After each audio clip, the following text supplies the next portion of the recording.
નગરપાલિકા દ્વારા ward number 1 માં નવા સીસી રોડનું ખાતમુહૂર્ત કરવામાં આવ્યું હતું। વોર્ડના સુધરાઈ સભ્યો દ્વારા રોડ અંગે નગરપાલિકા પ્રમુખ વર્ષાબેન ગજેરાને રજૂઆત કરવામાં આવી હતી, જેને ધ્યાનમાં લઈ ઢાંકની ગારીમાં રિલાયન્સ ટાવરથી કોળી સમાજ સુધીનો મેઇન રોડ સીસી રોડ તરીકે મંજૂર કરવામાં આવ્યો હતો। વોર્ડ નંબર 1 ના સુધરાઈ સભ્ય અજયભાઈ જાગાણી, અશ્વિનભાઈ લાડાણી, જગદીશભાઈ વિરમગામા અને વિજયભાઈ સોલંકી દ્વારા રોડ બાબતે રજૂઆત કરવામાં આવી હતી। રજૂઆતને ધ્યાનમાં લઈ રોડ મંજૂર કરવામાં આવ્યા બાદ આજે શ્રીફળ વધેરી અને મોં મીઠું કરાવી ખાતમુહૂર્ત કરવામાં આવ્યું હતું।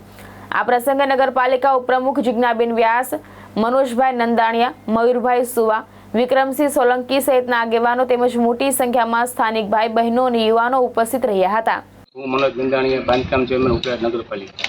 આજ રોજ વોર્ડ નંબર 1 માં સીસી રોડનું ખાતમુહૂર્ત કરતા અમારા વોર્ડના ઉપપ્રમુખ શ્રી નગરપાલિકાના ઉપપ્રમુખ શ્રી જિજ્ઞાબેન વ્યાસ, કારુબાઈ ચેરમેન શ્રી મિત્તલબેન મયુરભાઈ સુવા, વોર્ડ નંબર 1 ના સદસ્ય શ્રી 108 ને ઉપરેથી વિજયભાઈ અજયભાઈ જાગાણી, શાસક નેતા અશ્વિનભાઈ લાડાણી, અમારા દિવાબતીના ચેરમેન શ્રી જગદીશભાઈ વિરમગામા તથા વિજયભાઈ સોલંકી ઉપસ્થિત રહી ખાતમુહૂર્ત કરેલ છે અને અમારા ભાઈ નગરપાલિકાના સંગઠનના તમામ સદસ્યો હાજર રહે છે।